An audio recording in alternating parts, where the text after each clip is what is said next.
Hello friends, मी आज तुम्हाला शिकवणार आहे मेहंदीचा कोन कसा तयार करायचा.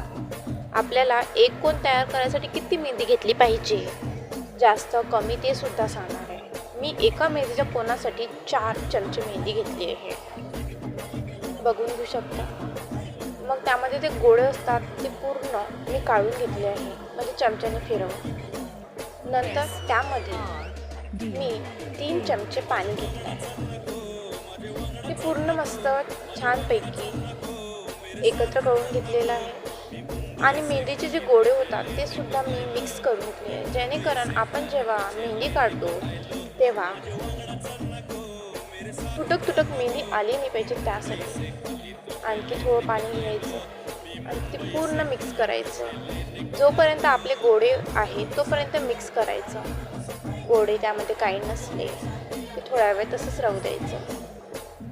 जोपर्यंत गोळे होत आहे तोपर्यंत फिरवायचं.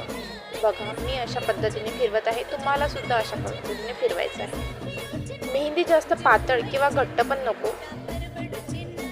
पातळ असली की मेहंदी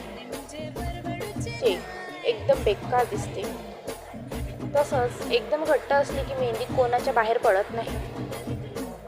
पाऊस चालू असला की मेहंदी फैलत हातावर, त्यामुळे मी एकदम घट्ट पण नाही किंवा पातळ पण नाही.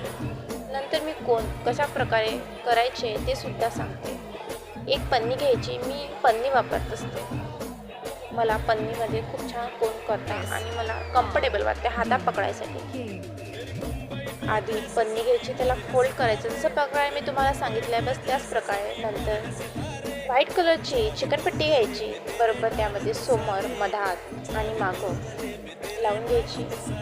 बरोबर जे उरलेली पन्नी आहे ते कापून घ्यायची, जेणेकरून आपल्याला मेहंदी टाकताना व्यवस्थित टाकला जाईल. बरोबर चमच्याने आपण ते मेहंदी टाकायची कोनमध्ये मेहंदी टाकायच्या वेळेला बरोबर जे पूर्ण आपण कोन तयार केलं असता, ज्या मेहंदीच्या कोनाच्या ते लेअर असतात बरोबर त्यामध्ये येतं पाहिजे. बरोबर टॅप करायचं, पूर्ण त्यामध्ये मेहंदी भरायची. नंतर मेहंदी भरल्यानंतर फोल्ड करायचं, त्यामध्ये पण पूर्ण प्रकारे त्याला हे करायचं, पॅक करायचं. चिकनपट्टी वापरायची त्यासाठी. नंतर काढून बघायचं की आपला कोन जाडा आहे की बारीक.